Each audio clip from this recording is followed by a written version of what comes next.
Salut à tous, ravi de retrouver sur canalturf.com, nouveau quintet sur l'hippodrome de Deauville en ce jeudi 20 octobre, une épreuve qui s'adresse uniquement aux sujets de 3 ans, ils sont 16 au départ du ce prix, le journal Le Pays d'Auge. Voici tout de suite mon pronostic pour ce handicap. J'ai placé en tête le Footloose, présenté par Freddy Edmond et Aurélien Lemaître. Cette pouliche de 3 ans vient de terminer 3e pour ses débuts dans les quintets d'une épreuve de référence, celle disputée le 1er octobre à Longchamp. Elle y devançait 6 de ses adversaires du jour. Je déposerai numéro 1, Western Choice, présenté par André Fabre, l'amant de Maxime Guyon.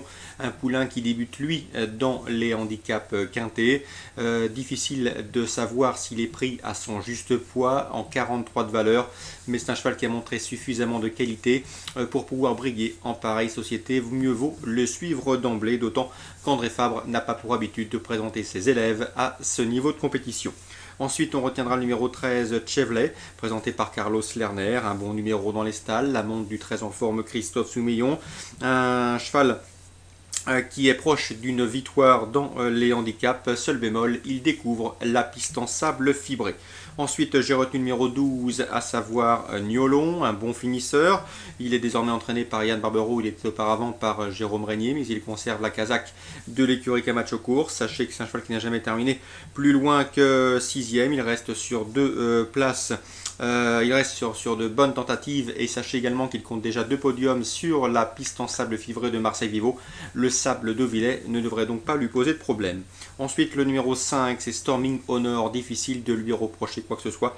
Le cheval vient d'enregistrer 3 podiums consécutifs. Il compte 4 participations dans les quintets, 1 victoire et 3 places.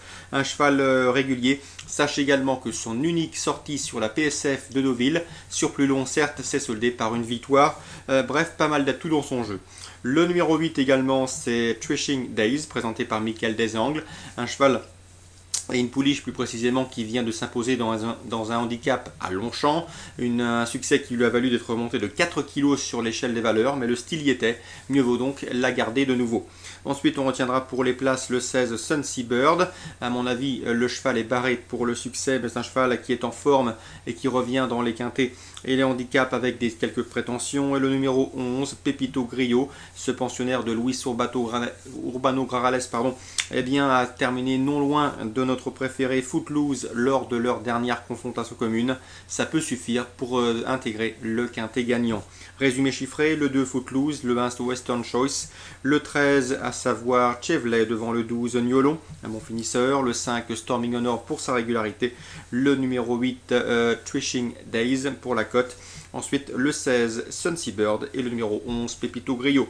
Concernant Marseille Borelli en Réunion 2, sachez que dans la première course, j'ai pu m'entretenir avec Grégory Laurent. Il présente le 109 United Marceau. C'est la confiance. Le cheval vient de faire une rentrée sage et profitable sur l'hippodrome de Lyon-Paris. Ici, on en attend un tout bon résultat. Pourquoi pas la victoire?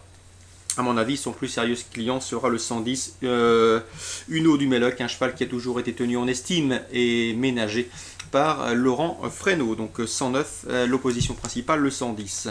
Dans la troisième, des informations spéculatives avec Patrick Fossard qui présente 313, savoir au bas de Fouffray. Elle a bien travaillé, voire même très bien travaillé. On va s'en occuper. Elle est fragile des jambes certes, mais a priori une bonne performance est attendue. Donc mettez-la dans vos jeux trio, voire multi. Le 308, Kélus du Mouti, un cheval qui manque de référence sous la selle. Il n'y a dû se produire qu'à une seule reprise, mais le cheval est au mieux. Lionel Gazangel n'était pas du tout négatif lorsque j'ai pu m'entretenir avec lui. Son interview est disponible sur Canal Turf Radio comme celui de Patrick Fossard. Sachez bien que ce cheval a déjà marché une 14 fractions sur ce parcours. S'il répète aux montées, il va falloir compter sérieusement avec lui. Dans cette épreuve très ouverte, je vous conseille de leur associer le 15 Star Melody. Elle vaut un lot de ce genre. Pourquoi pas également le 309 Réad Corbery, une jument somme toute assez régulière. Donc le 313, le 308, deux informations spéculatives pour contrer des chevaux comme le 315 et le 309. Dans la 7e maintenant, le 706, Nino de Sainto. Il vient de satisfaire pleinement son entraîneur Johan Serres dernièrement, se classant 3e à Marseille Vivo. Son driver Nicolas Hench était très confiant. Ici, on est de nouveau optimiste. Le cheval est au mieux actuellement. On serait déçu de ne pas le voir obtenir un très bon classement. Il y aura sans doute une belle cote sur sa chance. La méfiance s'impose. Le 711 dans cette épreuve, c'est Au rêve du renard. Là aussi, j'ai pu m'entretenir avec Jérôme Huguet, son entraîneur. Un cheval qui aime courir caché. S'il peut bénéficier de bonnes circonstances de course, il peut prétendre à un accessit à belle cote. Donc 706, c'est pas mal du tout si vous aimez les jeux spéculatifs. 711, plutôt pour une 3e, 4e place à belle cote. Dans cette épreuve, l'opposition sera emmenée par le 704 Oran, qui a des titres à faire valoir en semblable compagnie, et le 707 Kédis du Biston, qui se déplace, lui, et qui effectue un long déplacement avec la ferme intention de jouer les premiers rôles. Donc la 3e et la 7e sont 2 courses ouvertes, mais les amateurs de chevaux spéculatifs pourront s'en donner à cœur joie. Concernant les informations les plus verrouillées, entre guillemets, sans doute dans la première, le 109 United Marceau, pour contrer le 110 Uno du Melel. Très bon jeu à tous, très bonne journée, rendez-vous demain.